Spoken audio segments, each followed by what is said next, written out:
रुक जाओ।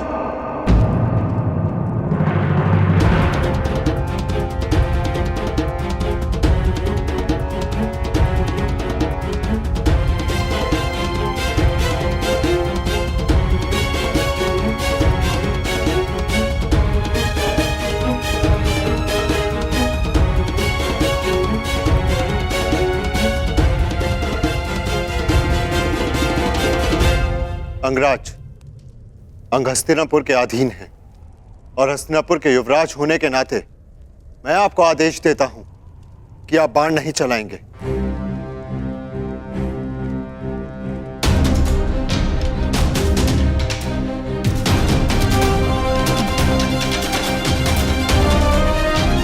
और अर्जुन, यदि तुम्हें अपने ज्येष्ठ भ्राता का तनिक भी मान है तो तुम प्रहार नहीं करोगे। परंतु क्यों भ्राताश्री? क्योंकि हस्तिनापुर यदि हाथ है तो हम सब उसकी उंगलियां हैं, और एक ही हाथ की उंगलियां एक दूसरे को नहीं मारती।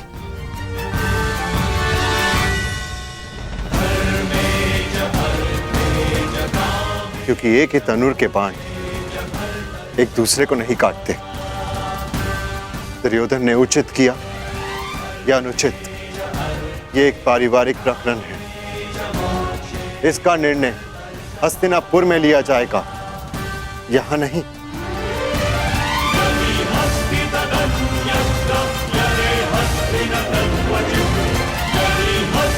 यदि यहां हस्तिनापुर के कुमारों के मध्य संघर्ष हुआ तो हस्तिनापुर उपहास का पात्र बन जाएगा। परंतु यह युद्ध मेरे और कर्ण के मध्य है।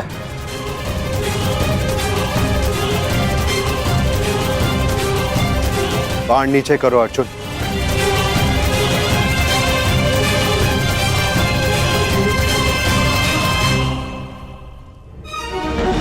अंगराज,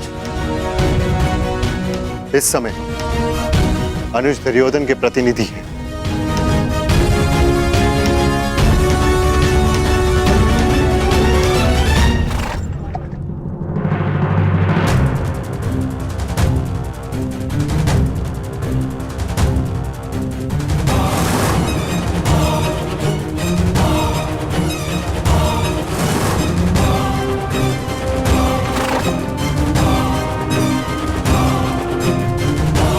दुर्योधन,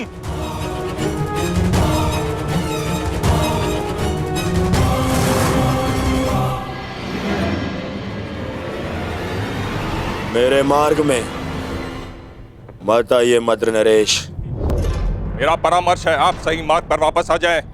हस्तिनापुर कुमार, राजकुमारी भानुमति को छोड़ दो या फिर अपनी धृष्टता का परिणाम भुगतने के लिए तैयार हो जाइए।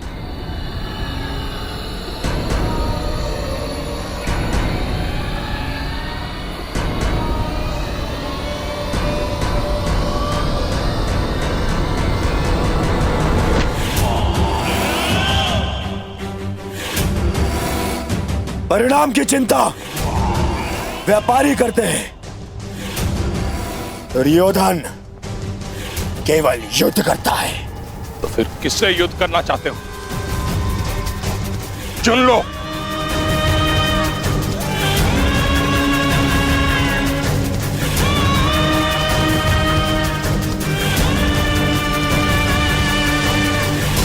इससे, इससे और आपसे भी।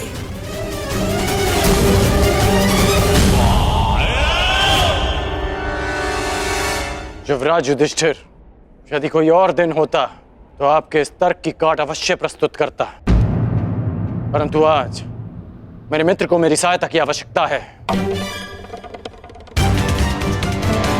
अर्जुन, जीवन लंबा है, आज नहीं तो कल एक दिन अवश्य आएगा जब हमारा अधूरा द्वंद्व अवश्य पूरा होगा।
मेरी चिंता छोड़ो, भानुमति को रोको।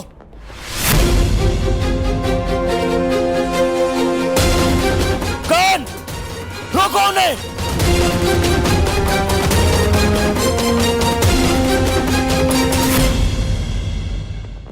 तुम्हारा मान और प्राण सुप्रिया का उत्तरदायित्व है।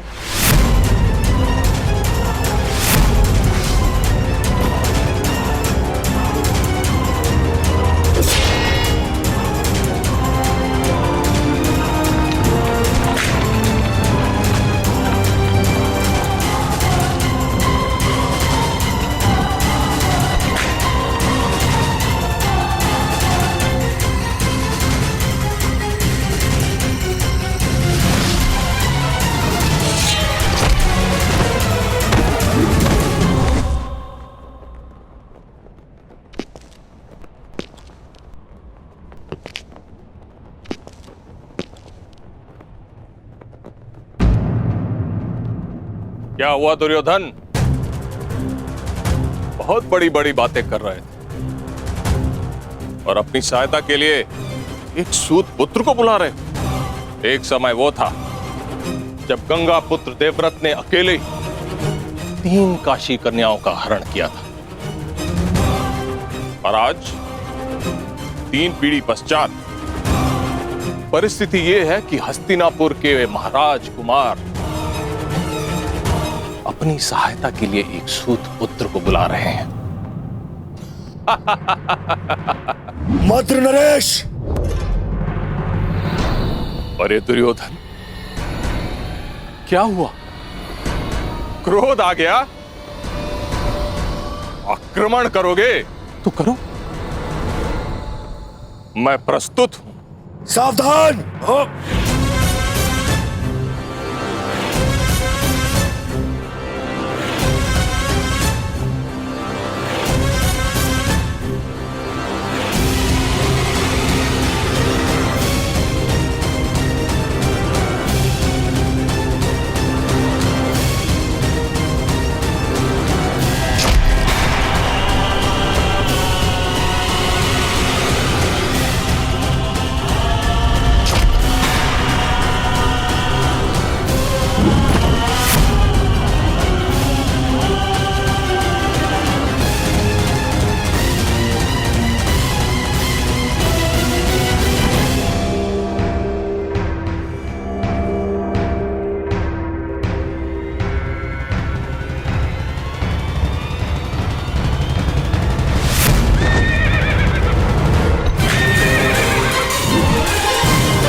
ना हिलने का प्रयास करना और ना राजकुमारी भानुमति को स्पर्श करने का, वरना अपने प्राण से जाओगे।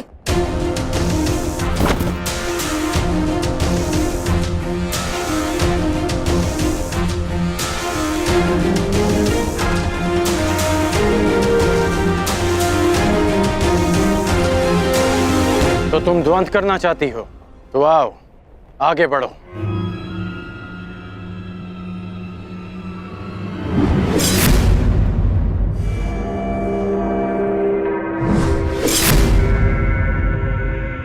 सावधान सुप्रिया! कुमारियों के हाथ में मेहंदी शोभा देती है, खड़क नहीं। और सच्चे वीर पुरुष को हरण करना शोभा नहीं देता।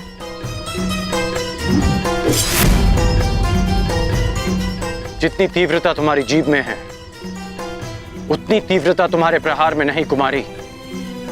रुक जा। जो रुक गया वो विजय कैसे प्राप्त करेगा?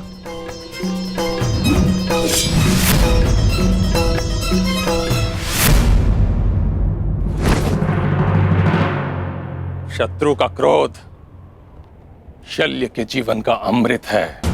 दुर्योधन, अब तुम्हारी सहायता के लिए कौन आएगा?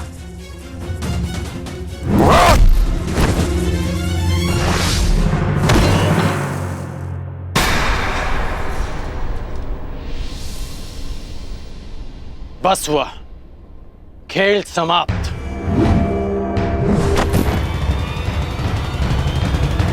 सुप्रिया! वीरांगना पराजित हुई, अब शांत रहना तुम्हारा धर्म है।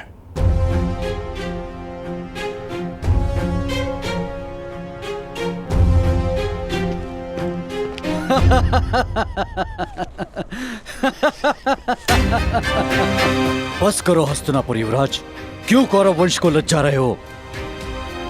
अपनी गदा उठाने के लायक तो हो नहीं, भानुमति को कैसे ले जाओगे?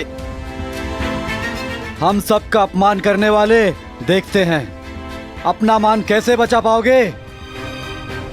अपमान का प्रतिकार है शत्रु के प्राण।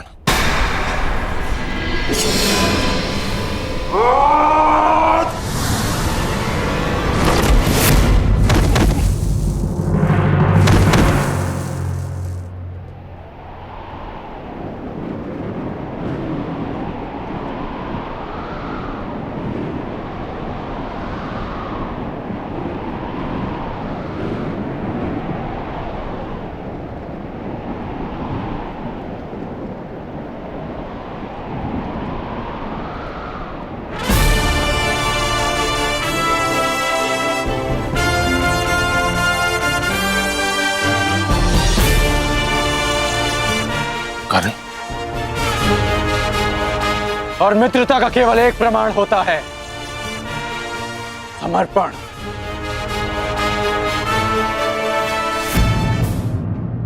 एक मित्र के लिए सबको शत्रु बना लेना मूर्खता है युवराज। जरासंध एक था, इसलिए तुम जीत गए। मगर हम अनेक हैं, हमें कैसे हराओगे?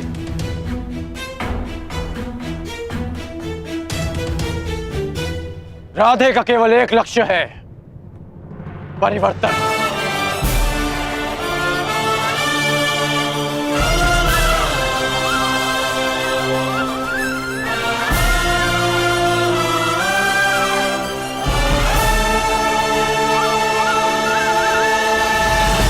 यदि किसी में भी बल है तो आगे बढ़ो।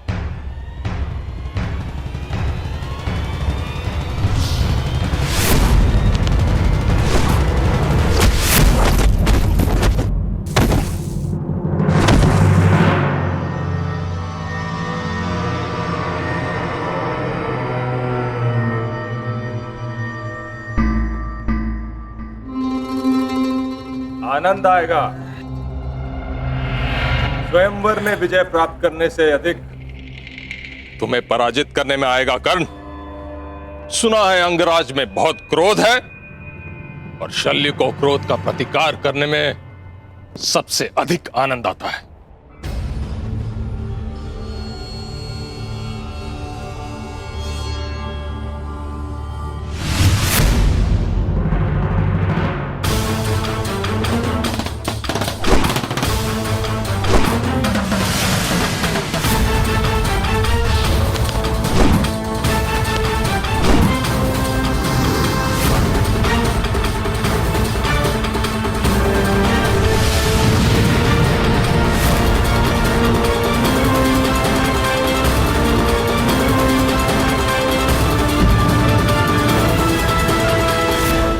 जितने कठोर तुम्हारे बाण हैं कर्ण, उतना ही कठोर तुम्हारा हठ भी है। कहा था अर्जुन ने कि स्वयं को सिद्ध करने की लालसा तुम में बचपन से थी। इस हठ की ज्वाला को तुम्हारे भाई शोन की चिता की अग्नि भी शांत नहीं कर पाई।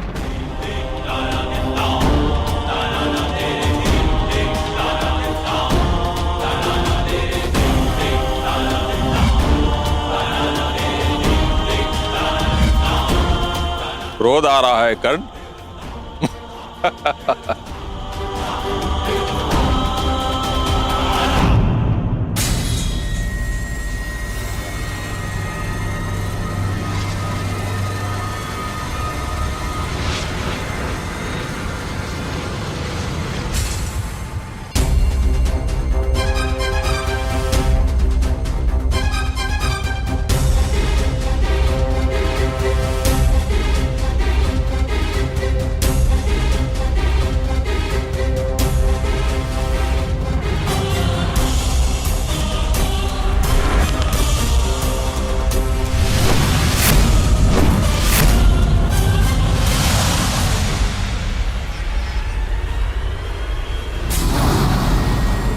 के बाण इतने उग्र कैसे हो उठे?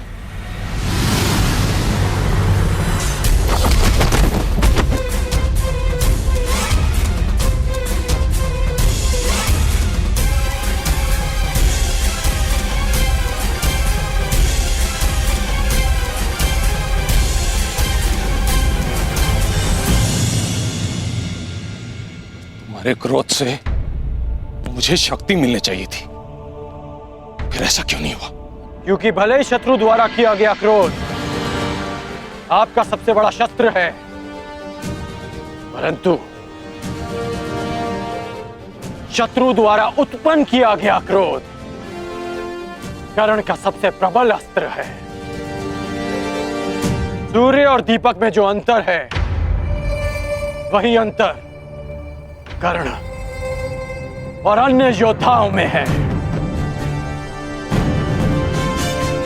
आज आपने सूर्य को सामान्य दीपक समझकर हाथ में लेने की भूल की। आज गुरु परशुराम का शिष्य कर्ण आपके सामने खड़ा है। वो गुरु परशुराम जिन्होंने मेरी दुर्बलता को, मेरे क्रोध को मेरी सबसे बड़ी शक्ति में परिवर्तित कर दिया। अब आप शक्तिहीन हैं। आप मेरे बाणों का तेज नहीं सह पाएंगे और ना ही मेरे नागपाश का बंधन तोड़ पाएंगे।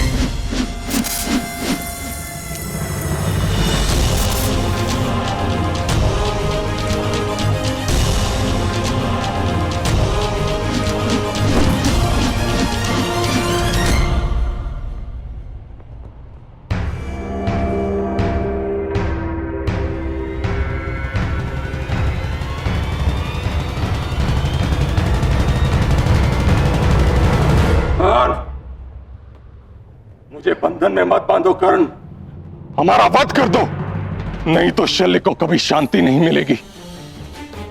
जैसे सूर्य को राहु के ग्रहण से सदा भय रहता है, अगर हम जीवित बच गए हम राहु की तरह तुम्हारी कुंडली पर छा जाएंगे कर्ण, सदा सदा के लिए तुम्हें ग्रास जाएंगे। हमें मुक्त करो कर्ण। राधे चुनौती समाप्त करता है, चुनौती देने वालों को नहीं। आपकी चुनौती समाप्त हुई, इसलिए अब यह युद्ध भी समाप्त हुआ।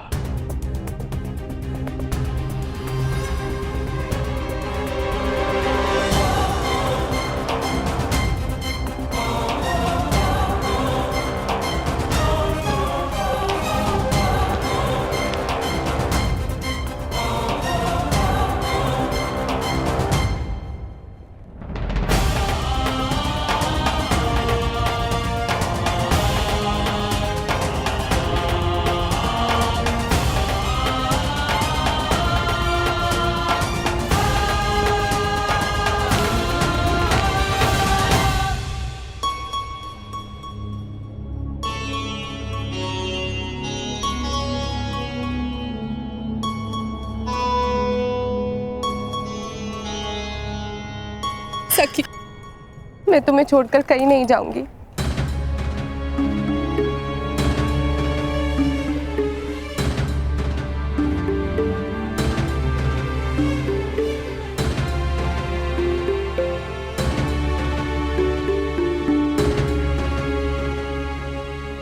मेरा अनुमान सही सिद्ध हुआ मित्र। मैंने तुम्हें यहाँ लाकर कोई भूल नहीं की।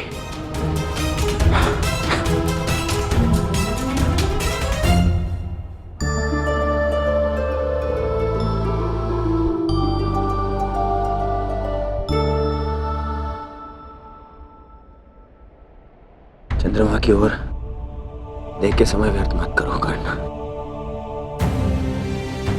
तुम्हें अभी एक और वचन को पूर्ण करना है। पूर्णिमा के पूर्ण होने से पूर्व हमें अंग प्रदेश पहुंचना है। चलो मित्र।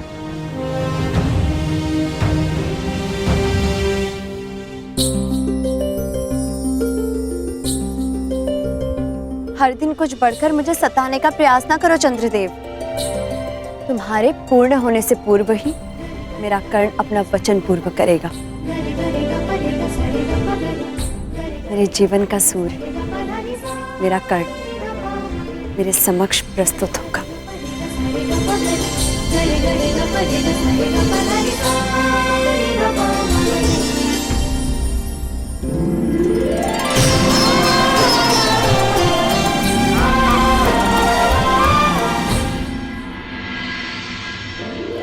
जिसने जरासंध का मान मर्दन किया वो तुम्हारा भी अभिमान तोड़ेगा चंद्रदेव। पूर्णिमा से पूर्व ही मेरा कर्ण लौटेगा।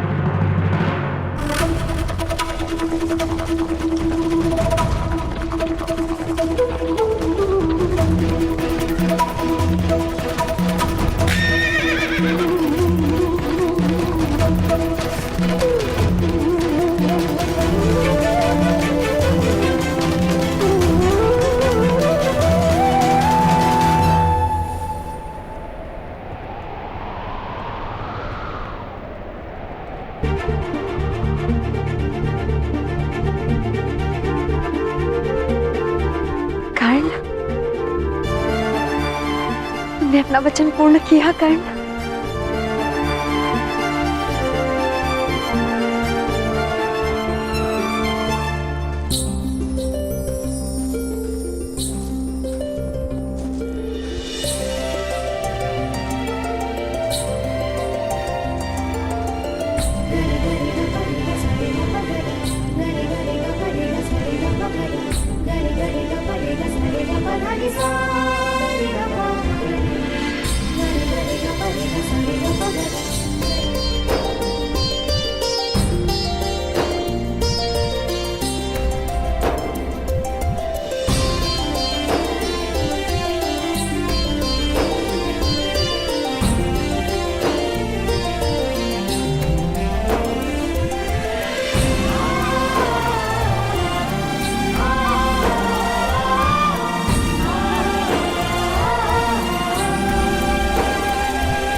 वृषाली के विश्वास की विजय हुई।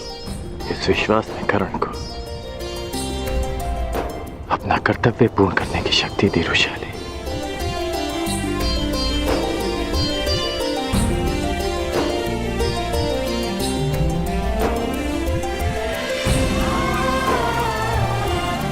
ऐसे क्या देख रहे हो? बचपन का वो पल स्मरण हो उठा। क्या फिर से विवाह के लिए ना तो नहीं कर दोगी? नहीं, क्योंकि बालक राधे के समक्ष ऐसा अपराध किया जा सकता है, परंतु अंगराज से भय लगता है।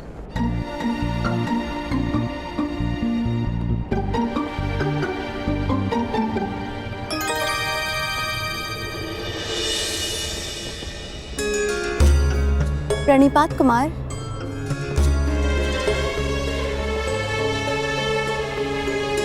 वृषाली, यह है राजकुमारी भानुमति।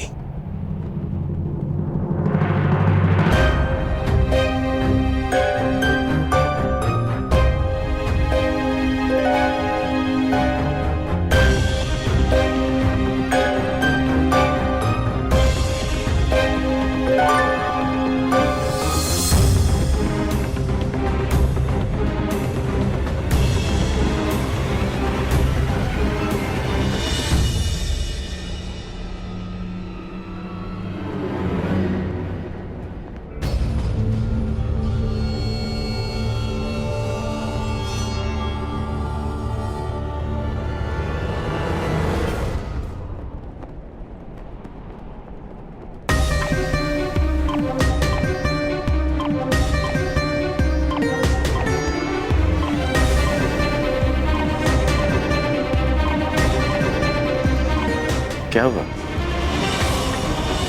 अतिथियों का स्वागत नहीं करोगी? दुर्योधन ने जो किया वह उचित नहीं महाराज। कलिंग और हस्तिनापुर की प्रतिष्ठा के साथ खेल किया उसने। तुम भी तो वहां थे युधिष्ठिर। युवराज और ज्येष्ठ भ्राता होने के नाते तुमने दुर्योधन को क्यों नहीं रोका? ज्येष्ठ पिताश्री, मैंने प्रयास किया, परंतु उन्होंने युवराज का अनुरोध ठुकरा दिया और ज्येष्ठ भ्राता होने के नाते भ्राताश्री का यह मानना था कि हस्तिनापुर के दो कुमारों के बीच का संघर्ष हस्तिनापुर को उपहास का पात्र बना देता।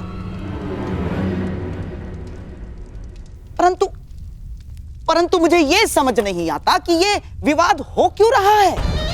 वरण और अपहरण दोनों का संबंध शताब्दियों से चलता आ रहा है, शताब्दियों से।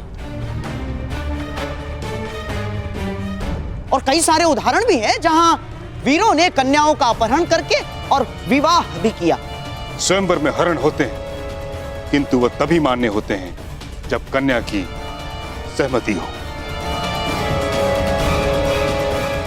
दुर्योधन ने जो किया उससे स्पष्ट है कि भानुमति की सहमति नहीं थी। महामहिम, जिस प्रकार ग्रीष्म के पश्चात वर्षा, वर्षा के पश्चात शीत और शीत के पश्चात पुनः ग्रीष्म आता है, ठीक उसी प्रकार इतिहास भी अपने आप को दोहराता है। महामहिम, आपको स्मरण होगा ना, काशीराज की कन्याएं अंबा, अंबिका, अंबालिका,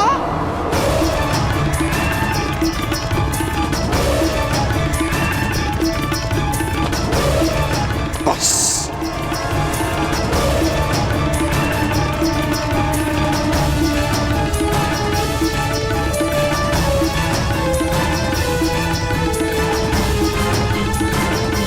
हाँ, मैंने हरण किया था इसलिए क्योंकि काशीराज ने हस्तिनापुर के सम्मान को ललकारा था, परंतु दुर्योधन ने वो हरण करके हस्तिनापुर के मान को दांव पर लगा दिया है, जो मैं कभी होने नहीं दूंगा।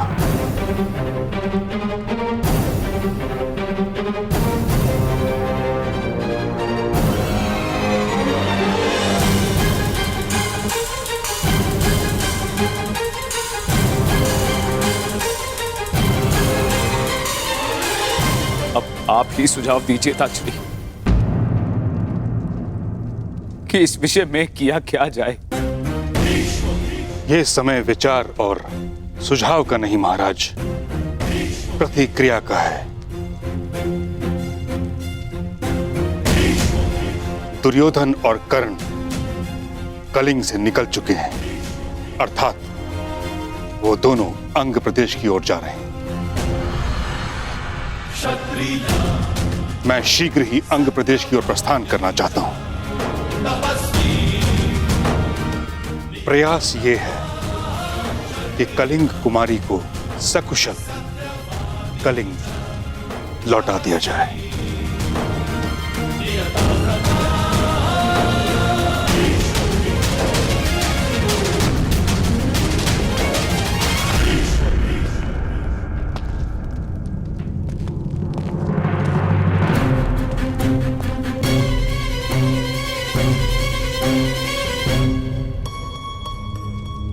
अंग में आपका स्वागत है। प्रणिपात राजकुमारी।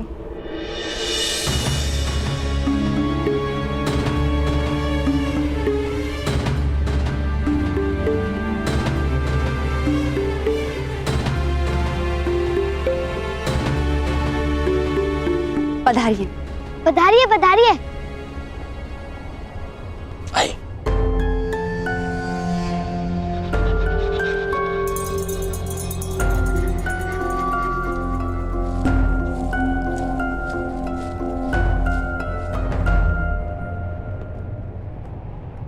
कर्ण, कुमारी भानुमति के मुख पर एक स्वयंवरा होने का ना हर्ष है, ना आंखों में प्रसन्नता।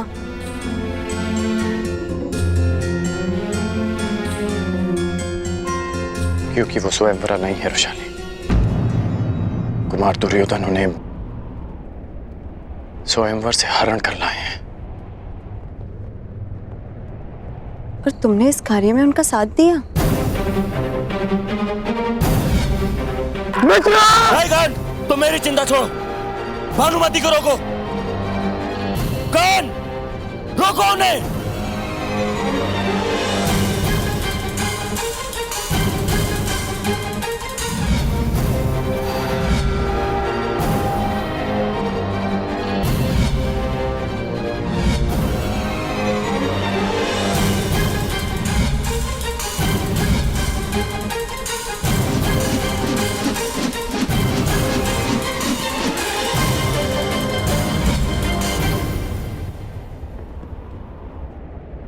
मैं केवल अपना कर्तव्य निभा रहा था रुशाली, और मेरा कर्तव्य है अपने मित्र की रक्षा करना और उन्हें दिए वचन को पूर्ण करना।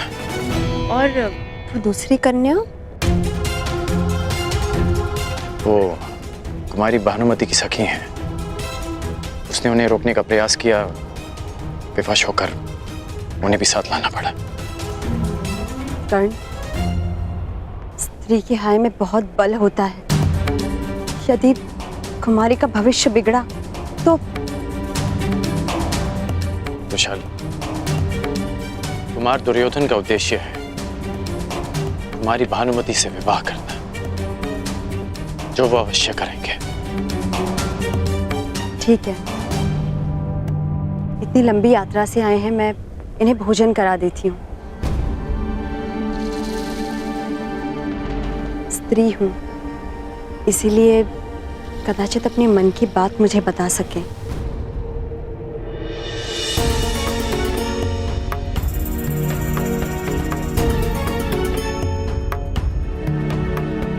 ये ठीक नहीं हुआ है कर्ण, क्योंकि अपहरण केवल कुमारी भानुमति का ही नहीं, सुप्रिया का भी हुआ है।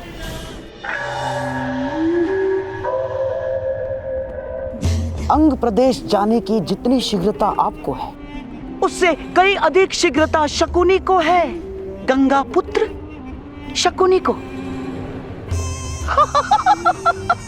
शकुनी समझता है यातायात का सर्वश्रेष्ठ साधन थल मार्ग नहीं, गगन मार्ग है, वायु मार्ग है, वायु मार्ग। जाओ जाओ मेरे प्रिय, अंग देश जाकर मेरे होने वाले सम्राट को संदेश दे दो। जाओ जाओ।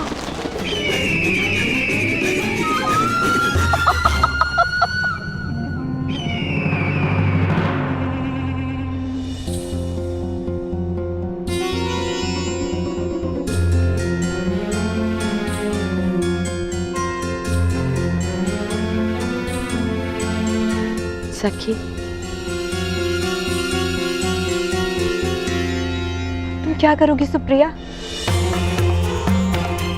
मैं समझी नहीं।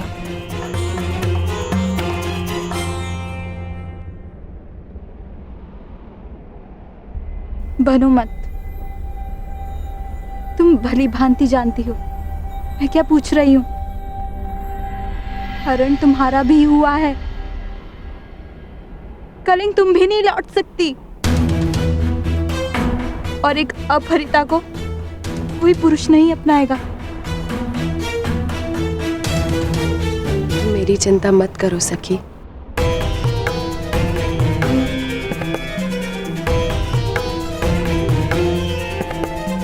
मैं तो कहीं भी चली जाऊंगी। नहीं, तुम मेरी सखी हो, और सखी होने से पूर्व एक स्त्री, और हर स्त्री के मान का मूल्य होता है सुप्रिया। हरण मेरा ही नहीं तुम्हारा भी हुआ है, तो न्याय मुझे ही नहीं तुम्हें भी मिलेगा।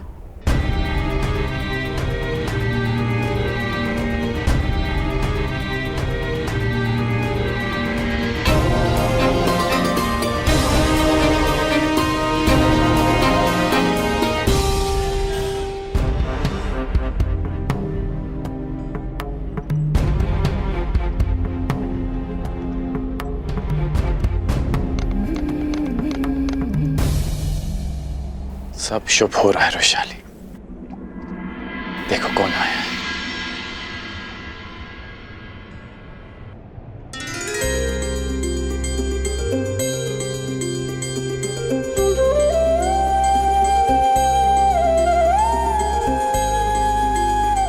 बाबा, बाबा,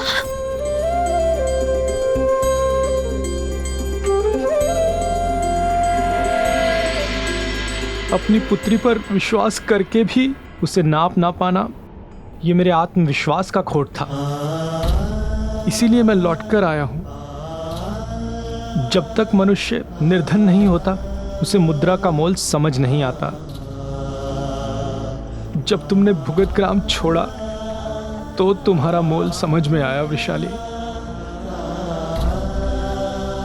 अपने बूढ़े पिता को क्षमा कर दो।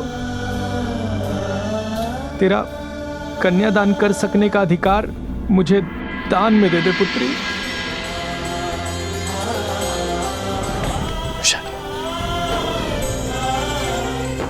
पिता और प्रेम की राशि भी एक होती है। अब कोई नहीं जो इस विवाह में विघ्न डाल सके।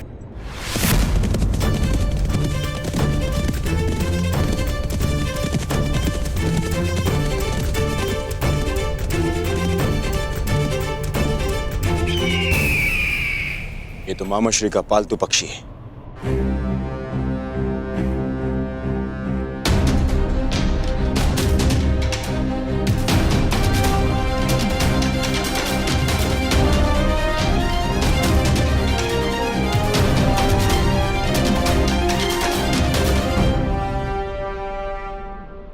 मित्र, कुमारी भानुमति का हरण तो कर लिया, परंतु जब यह सूचना हस्तिनापुर पहुंची। सूचना हस्तिनापुर पहुंच चुकी है मित्र। पितामह भीष्म यहां आने के लिए निकल भी चुके हैं।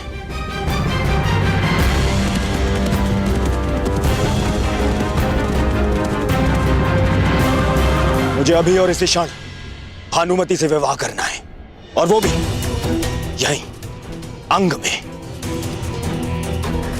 यदि पितामह के पहुंचने से पहले मैंने भानुमति से विवाह नहीं किया तो मेरा स्वप्न और सम्मान दोनों ही धाराशायी हो जाएंगे।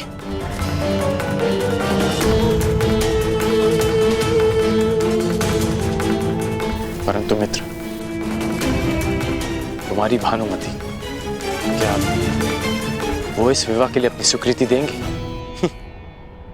यदि स्वीकृति होती तो मैं उसका हरण ही क्यों करता। मुझे भानुमति से शीघ्र ही विवाह करना है। अब तुम बताओ मित्र, क्या तुम मेरे साथ हो या नहीं?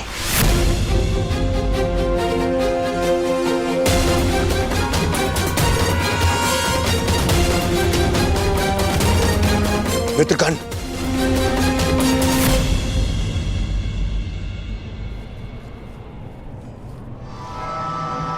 कुमारी, तुम अपने स्थान पे नहीं थी। कहां गई थी तुम? कहां जाती कुमार, और किसके पास जाती? जिस प्रकार वृक्ष से टूटा फल पुनः अपनी ढाल पर नहीं लग सकता, उसी प्रकार एक अपहृता कन्या अपने पिता के घर वापस नहीं लौट सकती। और उनके अतिरिक्त कहां जाती? एक और अंबा बन जाती और हर एक योद्धा से अपने अपमान का, अपने तिरस्कार का प्रतिकार मांगती। ये संभव नहीं, ये संभव नहीं है कुमार। अर्थात तुम इस विवाह के लिए प्रस्तुत हो?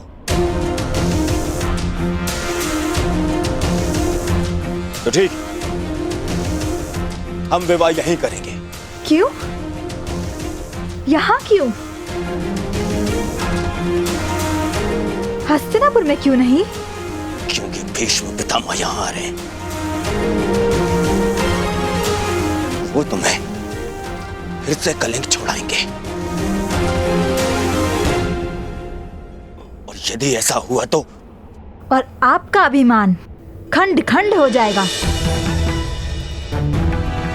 कुमार दुर्योधन गर्व से भानुमति को हरण करके लाए और उन्हें मेरे पिता के सामने शीश झुका के क्षमा मांगनी होगी। यही ना? स्वयंवर से आपने मुझे अपहरित किया है कुमार। मैं विवाह के लिए प्रस्तुत हूँ, परंतु यदि आपको मुझसे अंग में विवाह करना है तो मेरी एक शर्त है,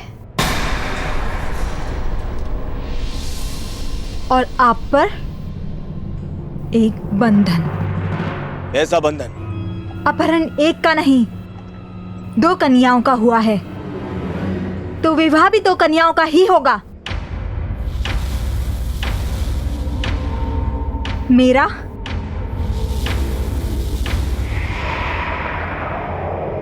और सुप्रिया का।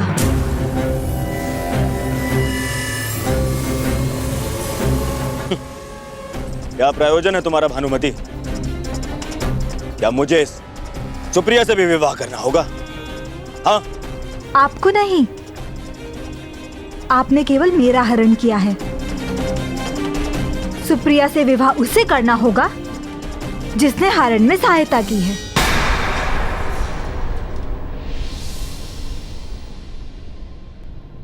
अंगराज कर्ण को।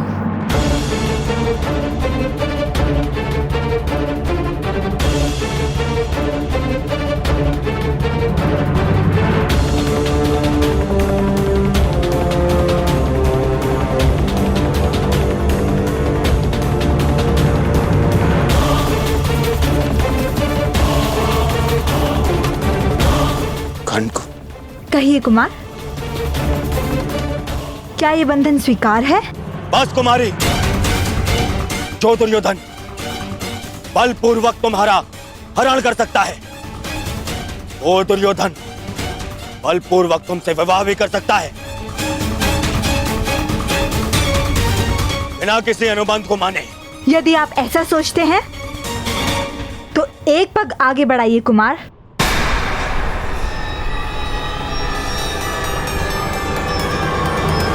सखी,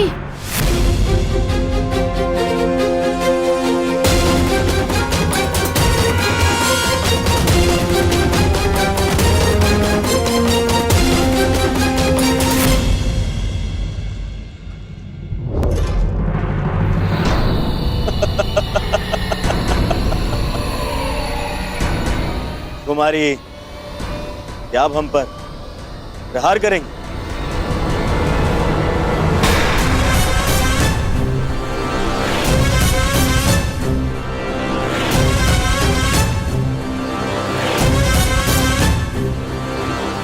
यदि आपने मेरी शर्त माने बिना मुझे विवाह के लिए विवश किया तो आपका विवाह मेरे शब्द से होगा।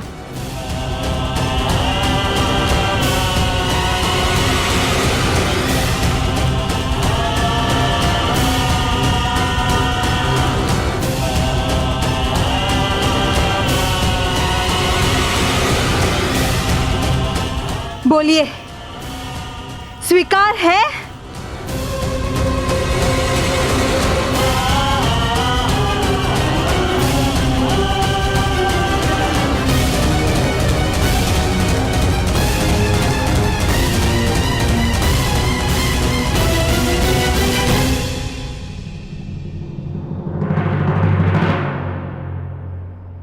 मित्रगण, प्रश्न मेरे विवाह का ही नहीं है, तुम्हारे मित्र के अभिमान का भी है। सुप्रिया से विवाह कर लो मित्र, अन्यथा जो परिवर्तन का स्वप्न हमने देखा है वो भी पूर्ण नहीं होगा। यदि मेरा पुत्र युधिष्ठिर के पुत्र से पहले जन्म ना ले पाया तो तुम्हारा समाज परिवर्तन का स्वप्न भी पूरा नहीं होगा। कर लो सुप्रिया से विवाह।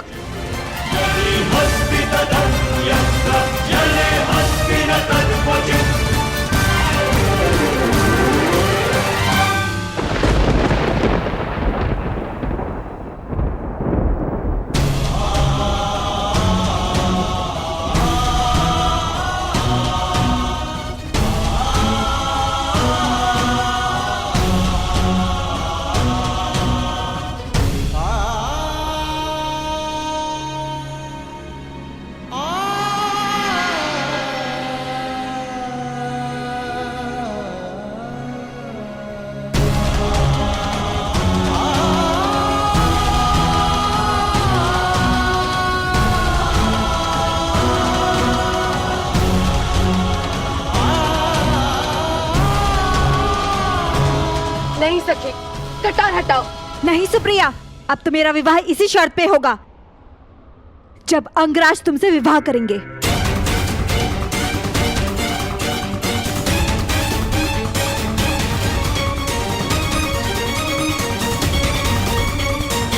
और यदि ऐसा नहीं हुआ तो मैं अपने प्राण दे दूंगी।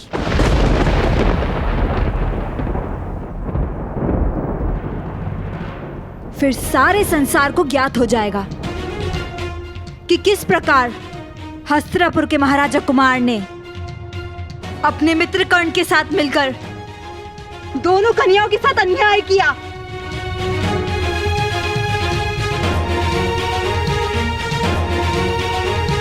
एक पल की भूल का दंड शताब्दियां भोगती हैं अंगराज। और कल यदि आपको अपयश मिला तो पीढ़ियों तक भुलाया नहीं जा सकेगा।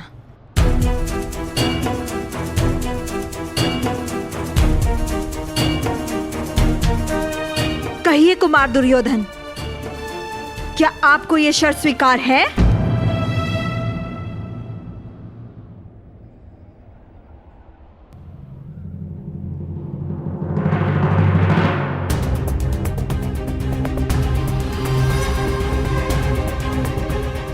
बोलो मित्र, उत्तर दो।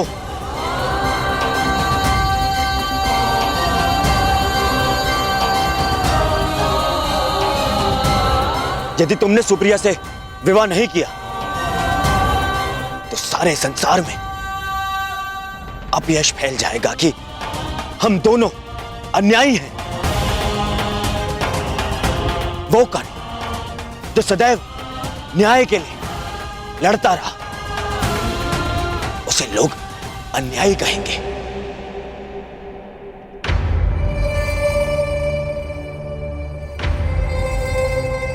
कर लो मित्र, सुप्रिया से विवाह कर लो।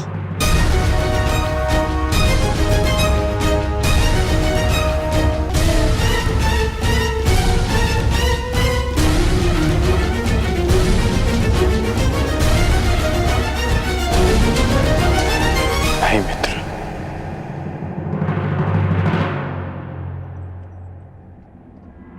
मैं ये विवाह नहीं कर सकता।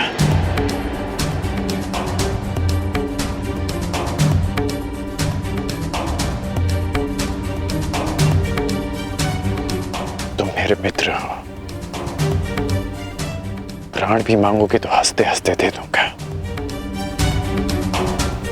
परंतु मैं सुप्रिया से विवाह नहीं कर सकता।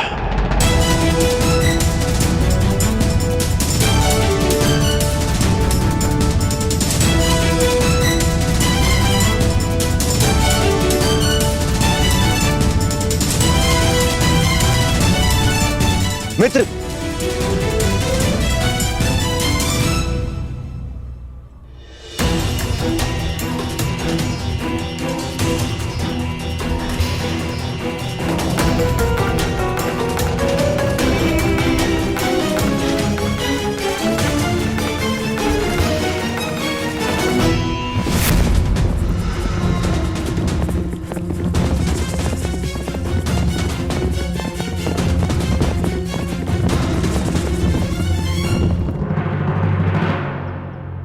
कर्ण और कर्तव्य दोनों की राशि एक ही है राधे।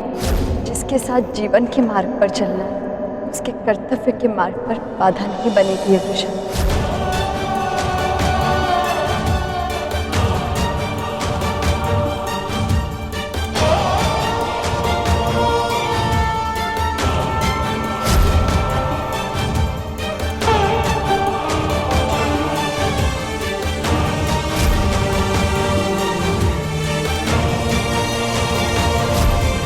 तुमसे विवाह करना चाहता हूं।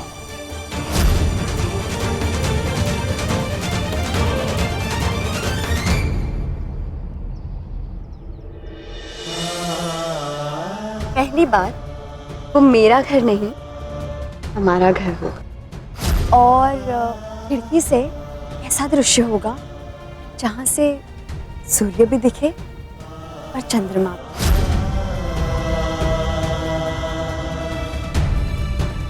इस राधे कर्ण का विवाह पूर्णिमा के अगले दिवस ही होगा।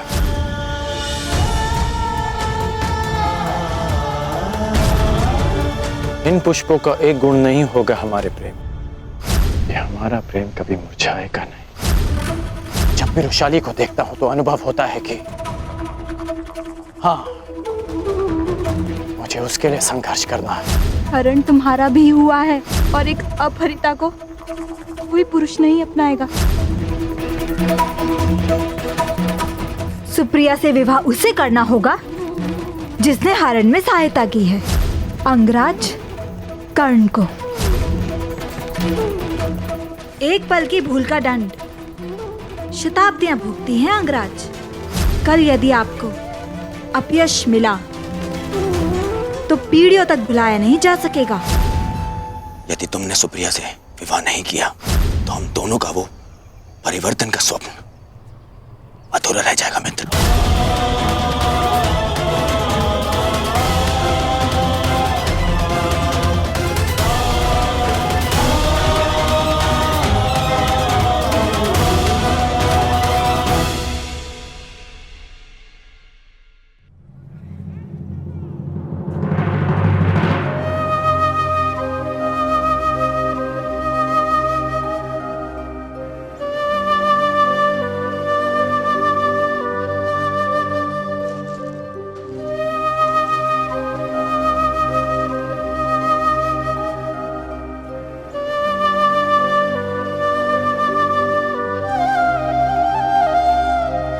दान चाहिए।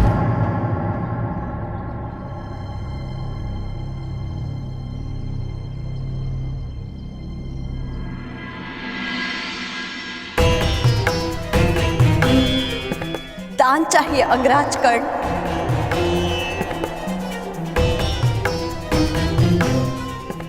भूल कर भी वो मत मांगना जो तुम्हारे मन में चल रहा है। सूर्योदय के समय जो मुझसे मांगा जाए उसे देने के लिए मैं वचनबद्ध हूं।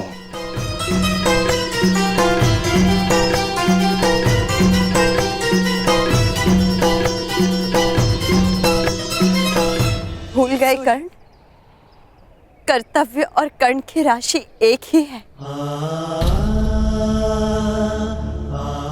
और वृषाली तुम्हारे जीवन रूपी रथ की सारथी।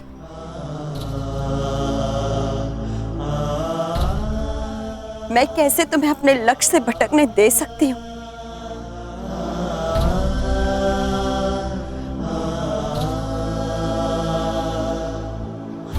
तुम भूल रही हो वृषाली कि तुम मेरे जीवन सारथी होने के साथ साथ जीवन संगनी बनने जा रही हो।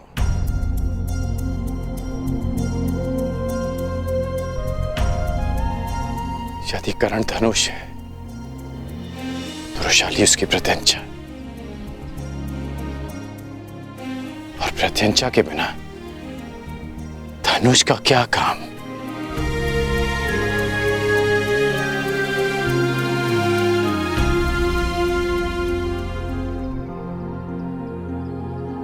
प्रत्यंचा कोई भी होकर धनुष का कर्तव्य है लक्ष्य भेद करना, और तुम्हारा लक्ष्य है समाज का परिवर्तन और परिवर्तन की चाह रखने वालों को त्याग करना पड़ता है कर्ण।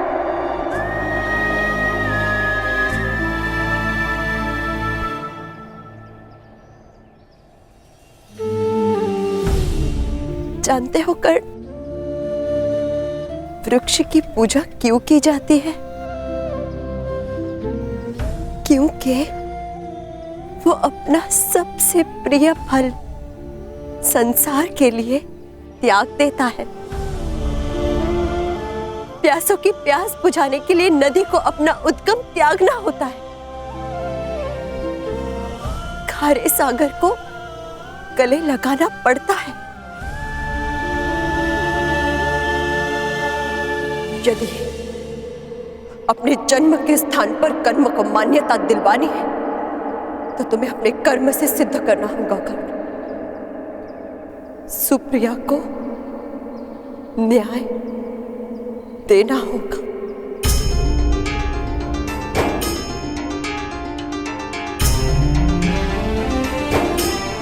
उसे न्याय देने के लिए मैं तुम्हारे साथ अन्याय नहीं कर सकता रोशाली। सुंदर भविष्य के लिए वर्तमान को दुख सहने पड़ते हैं कर्ण। विवाहित स्त्री के हाथ पर प्रसन्नता का रंग भरने के लिए मेहंदी को पोंछ जाना होता है। देवताओं के अंग पर श्रृंगार करने के लिए पुष्पों को सुई से अपना हृदय छिदवाना पड़ता है।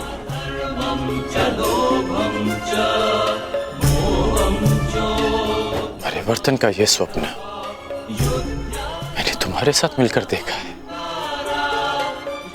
तुम्हारे बिना इस स्वप्न का कोई अर्थ नहीं। तुम्हारे स्वप्न के साथ मैं सदा रहूंगी कर्ण। यदि परिवर्तन एक महान इमारत है तो वृषाली उसकी नींव की ईंट बनकर रहेगी।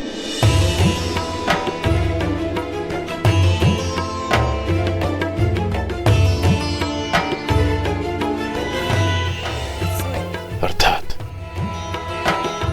महान बनने के लिए मैं तुम्हारा बलिदान कर दूं, तो मैं स्वयं से दूर कर दूं। रुशाली, पत्ता वृक्ष से टूटता है तो मुरझा जाता है, सूख जाता है। और वही मुरझाया सूखा पत्ता उसी वृक्ष के जड़ों में जाता है, खाद बनकर रिसता है और एक नए पत्ते को जन्म देता है। कर्ण, समाज उसके पीछे जाता है जिसका मान होता है। खंडित मूर्ति की कोई पूजा नहीं करता। यदि तुमने ये विवाह नहीं किया तो तुम पर एक स्त्री के अपहरण का कलंक लगेगा, एक नारी की मर्यादा भंग करने का कलंक लगेगा, उसके साथ अन्याय करने का कलंक लगेगा। इस बोझ के साथ तुम परिवर्तन के शिखर की यात्रा कैसे पूर्ण कर पाओगे कर्ण?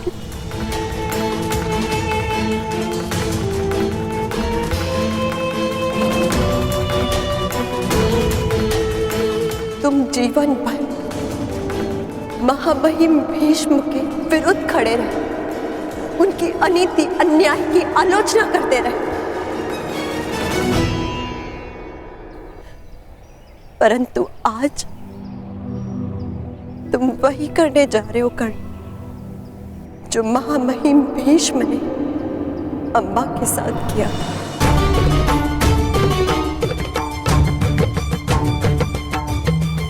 तो क्या मैं जीवन भर अपने हृदय पर इस घाव को लेकर भटकता रहूं कि मैंने तुम्हारे साथ अन्याय किया?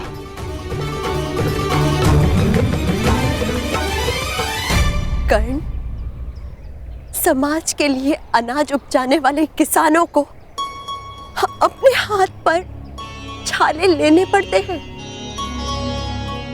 तलवार बनाने वाले लहूकार को भट्टी की गर्मी से झुलसना पड़ता है।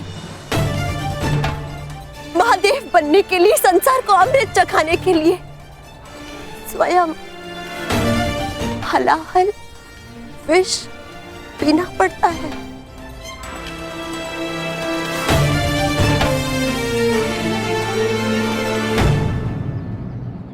तुम अपने लक्ष्य से नहीं डिग सकते कर्ण, ना ही मैं तुम्हें डिगने दूंगी।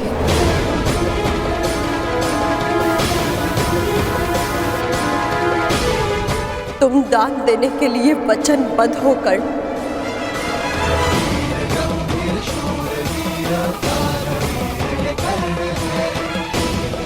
सूर्य को साक्षी रखकर वचन दो कर्ण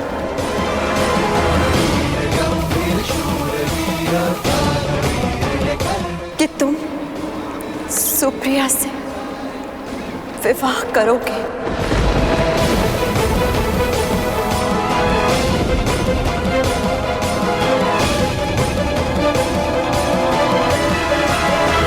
दान दो अंगराज, दान दो।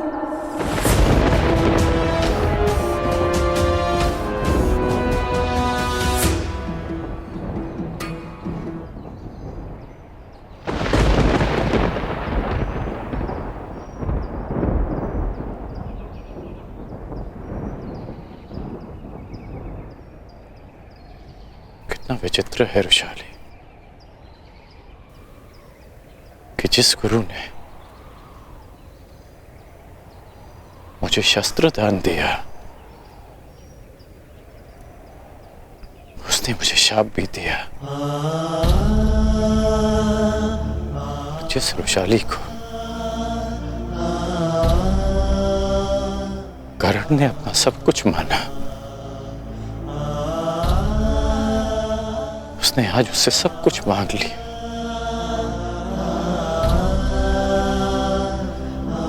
आज सूर्य की किरणों ने सूर्य से उसका तेज मांग लिया। आज कर्ण की श्वास ने उससे उसके प्राण मांग लिए।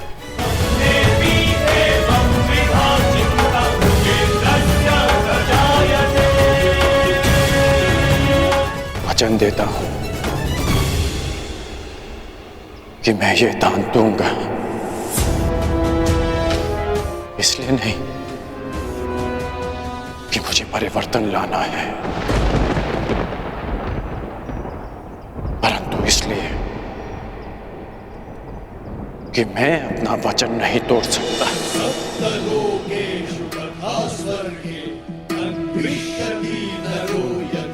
सूर्य को साक्षी मानकर ये सूत पुत्र राधेकर्ण वचन देता है